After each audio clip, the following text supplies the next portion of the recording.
53 days of war, and we understand that it's only the beginning.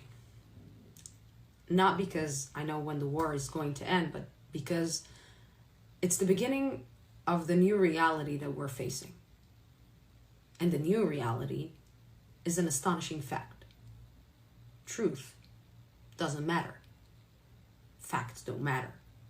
The only thing that matters is what each and every individual with 10,000 followers think is the truth. We were foolish to believe that after World War II, the world will never forget. At least back then, people could use the excuse that they didn't know. And now, what you're really saying is not that you don't know.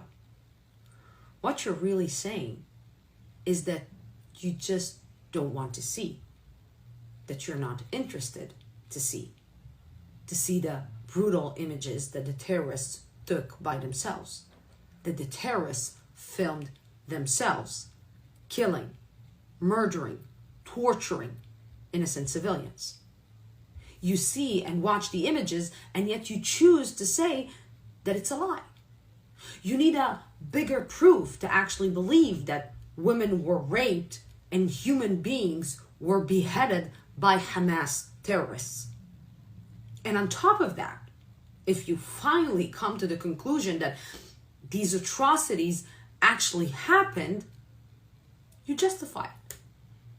You justify it by saying that they are a resistance movement that is trying to free their people and give them self-determination.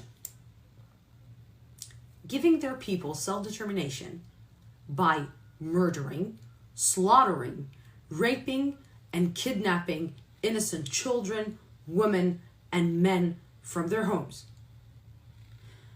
Did you ask yourselves what these self-determination fighters did with all the millions of dollars that they got throughout the years? Did you ask yourselves what benefits did their own people get from all that money? Welfare? Health? Education? Did you ask yourselves why the majority of their people are suffering from poverty? Did you ask yourselves where is the leadership of these self-determination fighters? Why they are staying in luxurious hotels, enjoying life of satiety and comfort while their own people are suffering? I'll tell you why. And I'll quote member of Hamas political bureau, Musa Abu Marzouk.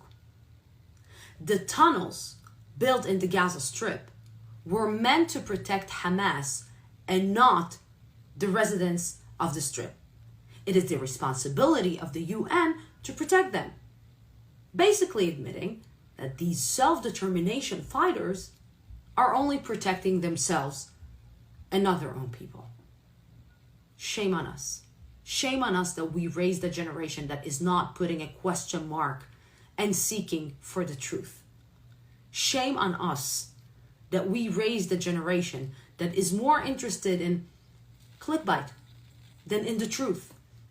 Shame on us that we raised a generation that is not faithful to facts and choosing to be humanitarian only in certain circumstances. Shame on the world that is waiting once again that history will say, you knew, and you chose silence. Shame on women. Shame on international rights women organizations. Shame on feminists that stand silent in front of bodies of raped women, and with this chilling silence, basically saying, maybe you were raped, but this is part of a legitimate resistance. Shame on the international community that is choosing willingly to prove the phrase that history will always repeat itself. This is pure hate. This is pure racism. This is pure anti-Semitism. But here's one fact that has been proven throughout history.